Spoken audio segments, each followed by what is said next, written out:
Hoje, os jornais noticiam que o Fundo de Garantia inflou contas da Caixa em 15 bilhões de reais. 15 bilhões de reais. Ou seja, isso fere as normas do Banco Central, né? E segundo a denúncia de um economista, publicado no jornal O Estado de São Paulo, mostra que desde 2009, portanto ainda no governo Lula, pelo menos 15 bilhões de reais foram lançados indevidamente no balanço da Caixa Econômica Federal tal. O que isso mostra? Mostra que aquilo que nós temos insistido ao novo governo, que já não é tão novo assim, do presidente Michel Temer, é necessário passar um pente fino no que recebeu. Nós estamos falando da Caixa Econômica Federal. Poxa, tem de ser lembrado que a Caixa foi administrada por quem? Miriam Belchior foi a última presidente. Quem é Miriam Belchior? Que foi, inclusive, ministra do Planejamento. Veio lá da Prefeitura de Santo André. Aquela prefeitura que, em janeiro de 2002, Celso Daniel foi assassinado. E, falando em Celso Daniel, vamos lembrar que Miriam Belchior é a primeira esposa de Celso Daniel.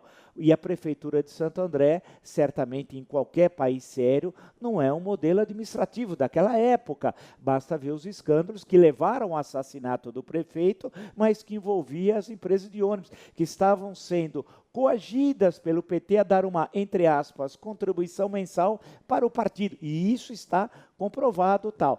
Então a Caixa foi entregue ao Deus dará, tudo podia. A Caixa é que emprestou dinheiro para o Odebrecht para o Itaquerão, quando a Odebrecht devia dinheiro à Caixa, e a Caixa depois comprou debêntures. Estranhíssimos, o devedor não consegue pagar dívida e você compra debêntures do devedor. Isso não existe, caso igual. Quer dizer, então a Caixa tem de ser investigada. É uma obrigação da Caixa Econômica passar o pente fino. Banco do Brasil, idem, também passar o pente fino, né? Ou seja, e o que fizeram com o Banco do Brasil? Nada. E a Petrobras, insisto, a Pedro Parente, tem de apresentar um relatório, e ao menos Passadina, o maior escândalo é a refinaria de Abreu e Lima, mas Passadina no Texas, a Ruivinha, como era chamada, toda enferrujada, apresente isso ao povo brasileiro. E o BNDES, quando é que nós teremos um relatório sucinto, pode ser 2 páginas, mas que mostre o rombo que o PT fez lá, dona Maria Silvia? A senhora está lá meses e nada.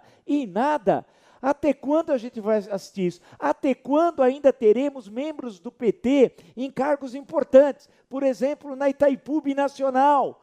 Quando é que o governo vai olhar e vai tirar o presidente colocado pelo PT? Não é possível. E o caso da Embrapa, que é seríssimo, e eu poderia listar dezenas de exemplos. A pergunta que fica para o governo Michel Temer: quando o governo Michel Temer vai despetizar o Estado brasileiro? Isso é tarefa urgente e é possível fazê-lo nos exemplos que eu dei sem grandes problemas. Tem questões que são muito mais complicadas, por exemplo, que envolvem as universidades federais. Mas nos exemplos dados é possível, ou seja, é condição sine qua non para o presidente Michel Temer ter uma boa relação com os brasileiros que foram às ruas, derrubaram o projeto criminoso de poder e, por tabela, o colocaram constitucionalmente no poder, despetizar o Estado. É tarefa indispensável. Sem a despetização, o Brasil pode, num futuro não muito distante, voltar a ter esses demônios políticos na estrutura de poder. Precisamos limpar na lei e na Constituição. É tarefa indispensável e urgente.